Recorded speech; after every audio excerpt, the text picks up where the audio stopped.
le monde, ici Catherine Gignac, bienvenue à Personnalité. J'espère que vous avez passé une belle semaine. Je suis très heureuse de vous présenter notre personnalité de la semaine, dont vous avez certainement pu admirer les murales dans les rues de Montréal. Notre artiste urbain est muraliste graffeur. Il s'appelle Hugo Landreville, mais on le connaît surtout sous son nom d'artiste, Deps.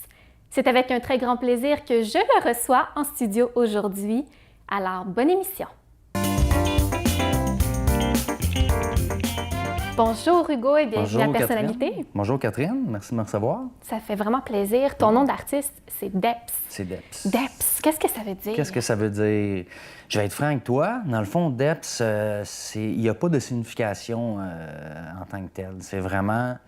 Ça date de longtemps, là, quand j'avais 15 ans, quand j'ai oui, c'est ça. Quand j'ai commencé à faire des graffitis. L'idée, c'est quand tu te cherches un nom, c'est la base, là, finalement, là, de chercher un nom, tu sais. Puis il faut pas qu'il soit pris par quelqu'un, qu'il soit déjà utilisé par quelqu'un d'autre. Puis il faut que tu l'aimes. Il faut que les lettres te correspondent puis que tu aimes comment que ça sonne. Fait que j'ai eu plusieurs noms avant de tomber sur Deps. Fait que c'est vraiment comme ça. Comment t'es tombé là-dessus? Deps, ça te correspond? Ça me correspond. Je dirais qu'aujourd'hui, ça me correspond, je trouve. Puis même que mon fils, sur son baptistère, il a écrit Deps aussi. Ah, c'est vrai? Ouais, c'est pas son vrai nom, là, par exemple. Non. Ben, c'est pas son premier nom, excuse. Mais c'est ça. En fait, est-ce que ça me correspond vraiment? Non, pas plus qu'il faut, mais c'est quelque chose. C'est un nom que j'ai aimé quand j'ai trouvé. Fait que c'est ça.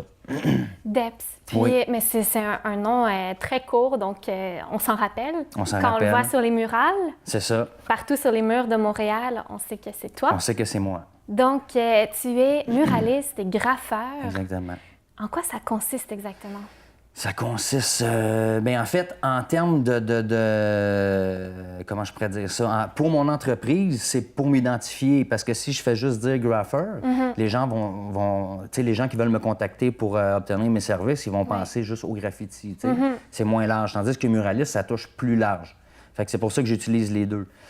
Donc, c'est vraiment pour ça, Puis en tant que... Sinon, je pourrais juste m'identifier comme artiste. OK. Ouais. Donc, toi, tu fais des murales, tu ne peins pas, en fait, c'est de la canette. Exactement. C'est ton médium premier. Oui. D'ailleurs, pourquoi la canette? Pourquoi la canette? Parce que, écoutez, dans le fond, j'ai essayé au pinceau au début quand j'étais plus jeune, puis ça m'avait jamais vraiment attiré. Je trouvais que c'était long.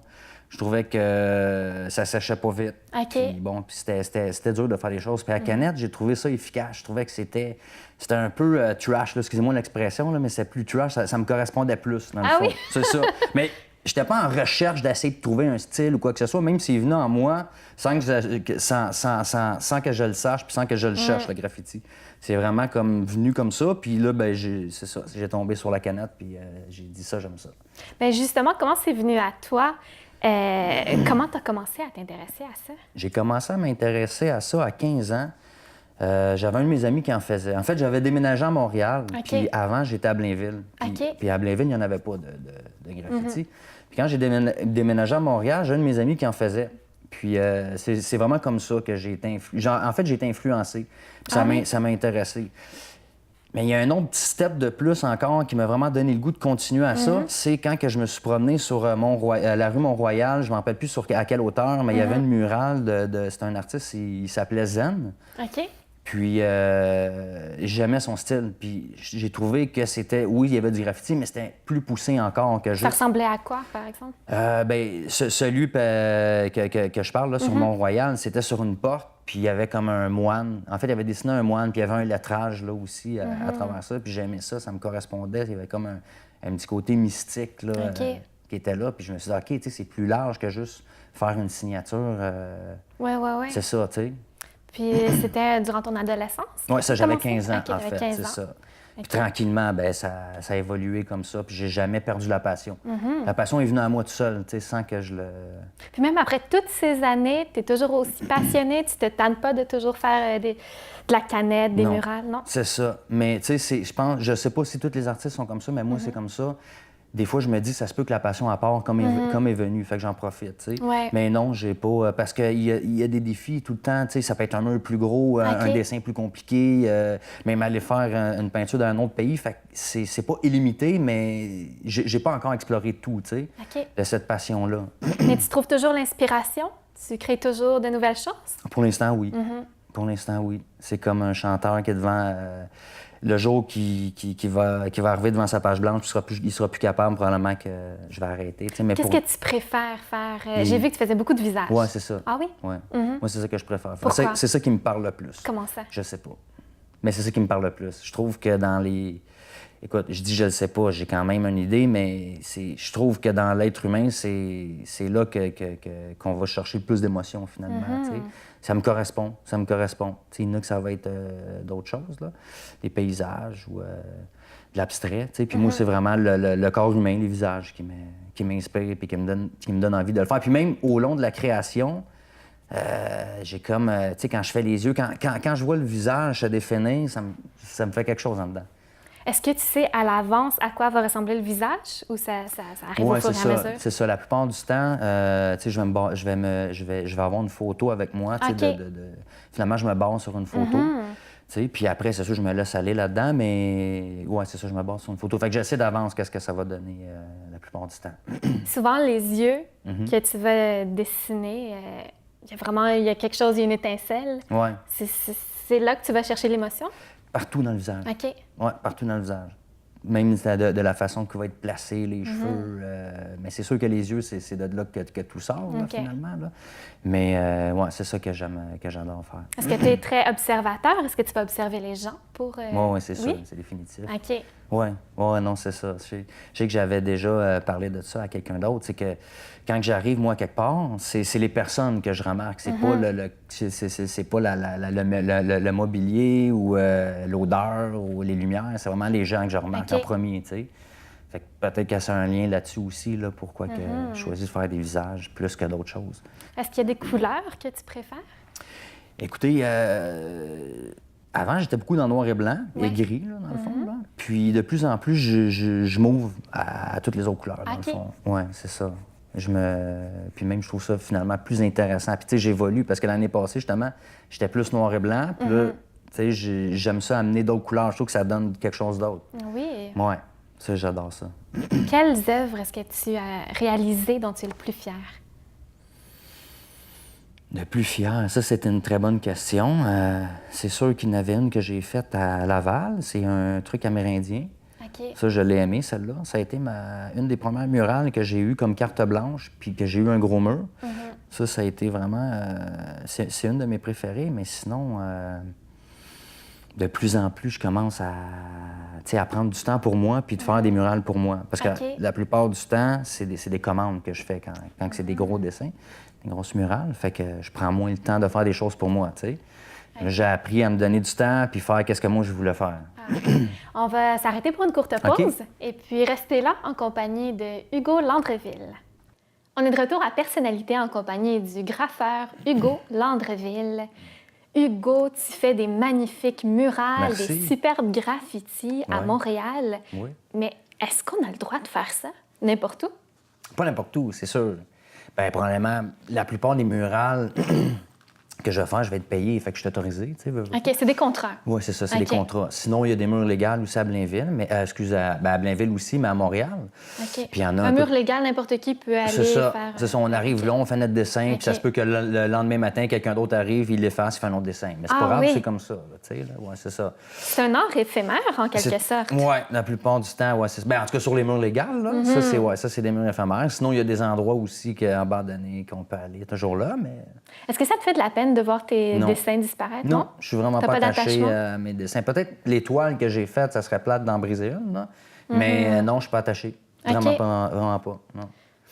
Quel endroit mystérieux ou quel endroit inusité tu as utilisé pour faire tes murales? C'est une très bonne question. Je ne saurais pas dire, mais un endroit que j'aimerais, ça serait dans une église abandonnée. Ah oui? Ouais, ça, j'aimerais ça. Ah oui? Ouais. Pour l'endroit, la profondeur, je sais pas, puis aussi la photo que j'aurais après, je trouve que ça serait quelque chose de beau. Qu'est-ce que tu aurais envie de faire? Je sais pas encore. Non. Je sais pas encore. Mon projet, ça serait d'arriver puis de faire ça sur une toile. Pas faire ça sur les murs de l'église. Faire ça sur une toile, faire un beau shooting photo après. Ça, j'adorerais ça. OK. Oui. Puis il y en a beaucoup, des églises qui sont abandonnées au Québec depuis quelques années. Oui. En tout cas, un jour, je vais le faire. OK. Ouais. C'est une bonne idée. Qu'est-ce que tu as eu à surmonter comme défi au cours de ta carrière?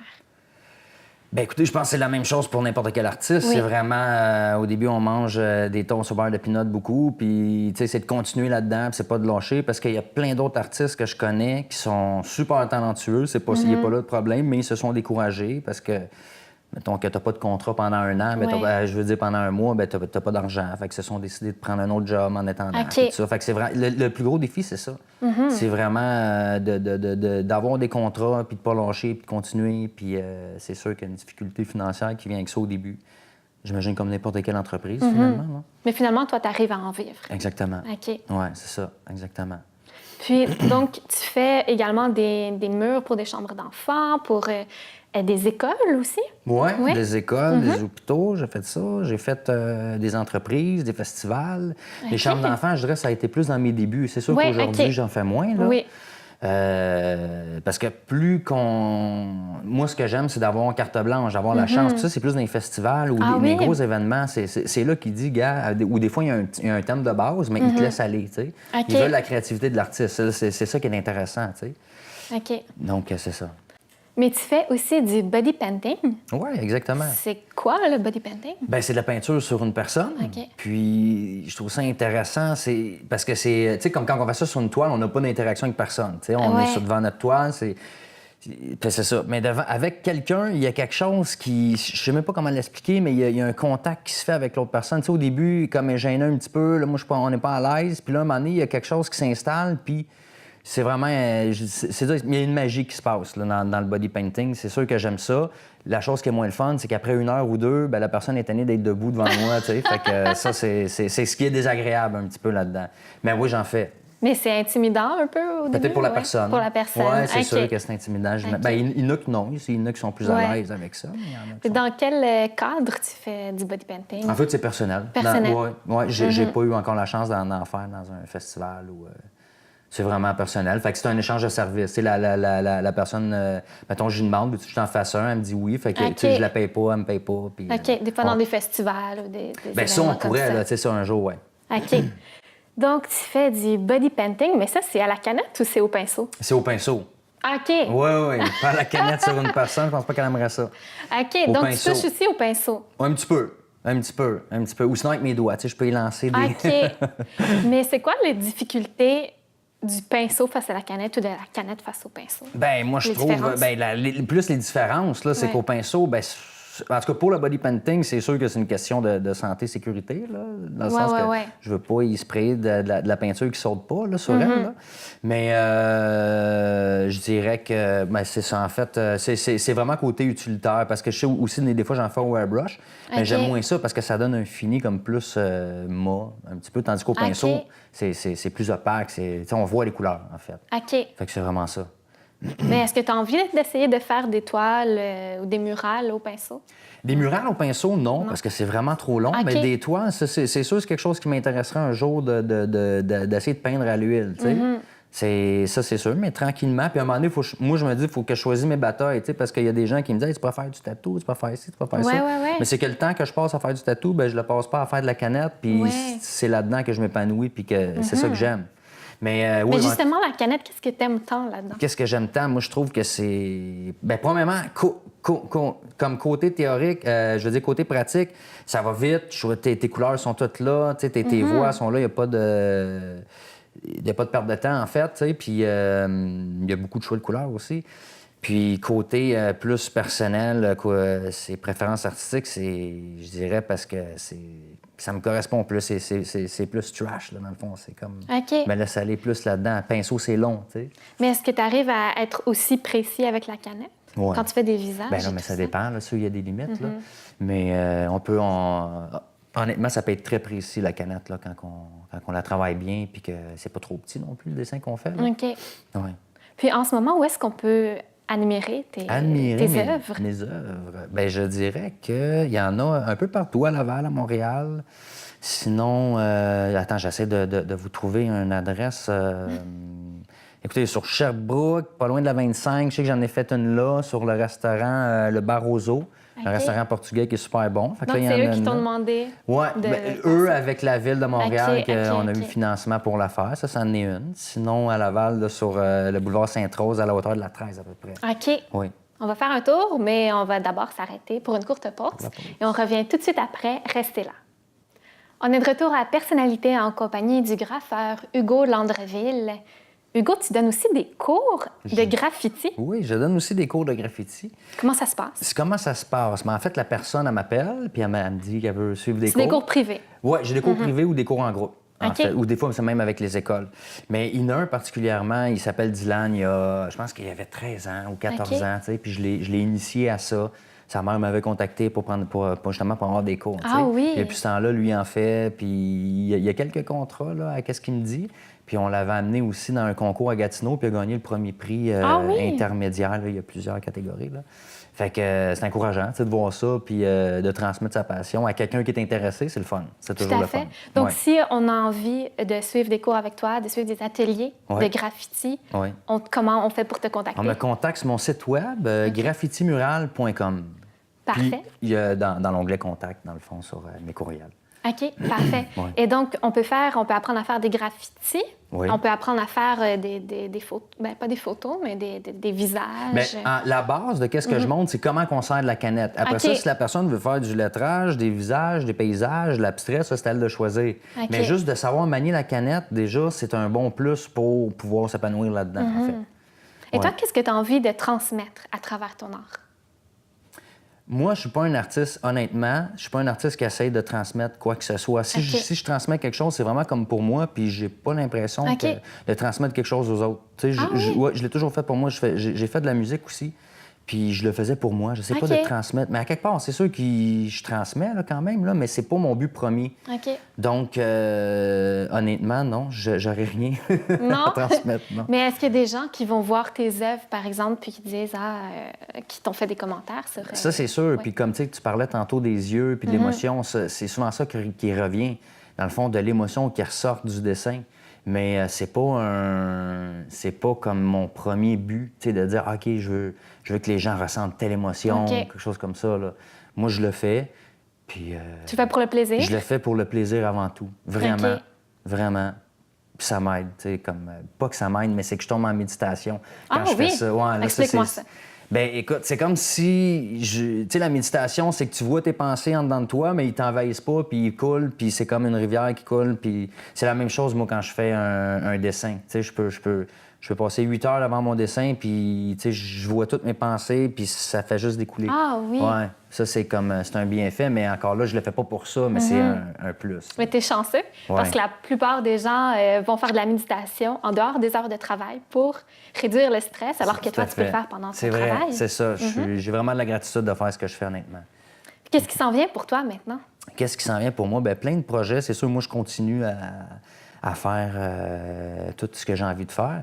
Mais là, récemment, je vais faire les Francopholies de Montréal. Oui. C'est le 9 juin, si je me trompe pas, à peu près vers 5 heures que je vais être sur place. Fait j'ai carte blanche, justement. Fait que je fais un dessin sur un panneau qui va être installé. Ça va être où? S'ils sont comme l'année passée, c'est sur Sainte-Catherine, vraiment juste là, dans le coin des spectacles, là, où il y a le plus de monde. En face du complexe des Jardins. OK. 9 juin? 9 juin. Parfait. À 17h. À 17h. Bon. Ça, c'est un des gros petits. Et est-ce que tu sais un peu à l'avance ce que tu vas faire? Honnêtement, je n'y ai pas pensé encore, mais c'est sûr que je vais le savoir là, au moins une couple d'heures avant. Donc, tu n'arriveras pas devant la page blanche? Non, il faut que je le sache quoi faire un petit peu au moins, là. Oui, mais comme j'ai pas pensé encore. OK. Non. Puis sinon, ben j'ai plein d'autres projets, c'est sûr que... Comme quoi? C'est ça, moi, j'aimerais ça aller dans d'autres pays puis faire des murales. Ça, c'est un projet qui me tient à cœur.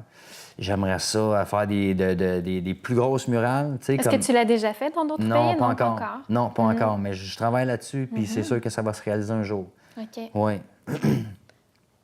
Donc, est-ce que tu as d'autres projets? Non? Non. C'est déjà beaucoup? Oui, c'est déjà beaucoup. Est-ce qu'il y a des grands graffeurs Moi, je connais pas personnellement beaucoup de graffeurs, mais qui t'a inspiré? Qui m'a inspiré? Bien, celui que j'ai dit tantôt, Zen, ça a vraiment été un qui m'a inspiré beaucoup. Puis je pense qu'il en fait plus de graffiti. C'est dommage. En tout cas, ça fait longtemps que je n'ai pas vu ces choses. Mais sinon, tous les graffeurs m'inspirent quand même à leur façon. Là. Moi, je trouve ça impressionnant. Puis sur Instagram aussi, il y en a plein d'autres de plein de pays. C'est vraiment inspirant. Ouais. C'est un art qui est quand même méconnu, en quelque sorte. Puis de plus en plus, par exemple, ça commence à être... Ça commence de plus en plus? Oui. Surtout la Ville de Montréal, ils donnent des subventions pour faire des murales. Puis ça prend de l'ampleur. Les gens commencent à s'y intéresser. De plus en plus? Oui. Avant, j'ai entendu dire qu'il y a des gens qui faisaient ça un peu pour se sortir de la rue, de la misère. Certaines personnes, c'est une sorte de stéréotype. C'est ça, mais c'est plus ça. Moi, honnêtement, j'ai vu des filles, des gars de toute nationalité, de toute, pas de toute religion, mais j'ai vu d'autres personnes. Tu sais, comme ça c'est le graph, c'est que de la culture du hip-hop. Il n'y a pas de barrière. Tu fais ce que tu veux dans le style que tu veux. Puis, donc, c'est lié à la culture du hip-hop? Ben oui, c'est sûr qu'à la base, c'est ça. T'sais. Puis aujourd'hui, c'est comme c'est vaste. Là. Il y a plein de gens qui s'intéressent à ça. Mais en quoi c'est lié? Qu'est-ce qui la philosophie, moi, de qu'est-ce que je conçois de ça, puis de qu'est-ce que je vois, c'est de toujours de faire de son mieux avec qu'est-ce que tu as, avec les moyens du bord, dans le fond, puis avec tes inspirations à toi propres, dans le fond. C'est un art qui est propre à soi-même. Moi, c'est comme ça que je le conçois. Puis c'est de croire à son talent plutôt qu'à la chance, puis de foncer, puis d'y aller, tu sais. Puis c'est pas pour rien, on en voit des rappeurs américains, qui sont partis de rien, ils l'ont cru, puis ça a marché, tu sais. C'est ça, pour moi, la mentalité hip-hop, puis le graffiti aussi, là, dans le fond. Là. Puis c'est comme ça que je vis... c'est ma philosophie de vie, finalement. Tu es un peu dans le hip-hop aussi? Tu joues de la musique? Oui, un petit peu. Moi, ça, c'est plus dans mon adolescence. Là. J'ai fini ça un peu, mais c'est une culture que j'adore, tu sais, qui m'inspire, puis ça me rejoint au bout. Puis, tu sais, peut-être c'est aussi pour ça que j'ai commencé à faire du graffiti, parce que, à quelque part, ça me rejoignait, cette pensée-là, tu sais, de vouloir aller plus loin, puis de défoncer les barrières, si on veut. Qu'est-ce que tu aurais envie de donner comme conseil à des jeunes qui ont envie de se lancer dans le graffiti? Je dirais d'arrêter tout de suite. Non, c'est pas vrai.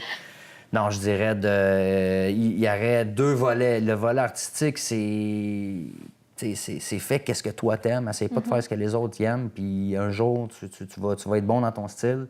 Puis les gens vont t'appeler pour ça. Puis dans le volet plus business, c'est fais les choses comme faut. Va te chercher un numéro d'entreprise. Fais les choses comme faut. Puis attends pas aux autres. Attends pas que ce soit les autres qui te demandent des contrats. Va les chercher. Fais de la publicité. Puis crois à tes choses, là. Il faut foncer. Il ne faut pas désespérer. C'est ça. C'est possible, on en a la preuve. C'est possible. Je suis pas le seul. Il y en a plein d'autres aussi qui le font. Fait que ça serait ça les conseils que je donnerais. Bien, merci beaucoup, ça me Hugo, fait plaisir, de nous avoir Catherine. fait découvrir ton art. Merci. Et merci à vous à la maison également. On se dit à la semaine prochaine. Et si jamais vous êtes un artiste et que vous avez envie de faire découvrir votre art, eh bien, écrivez-nous à personnalité@ictélévision.ca et vous pourriez être notre personnalité de la semaine la saison prochaine. À bientôt tout le monde.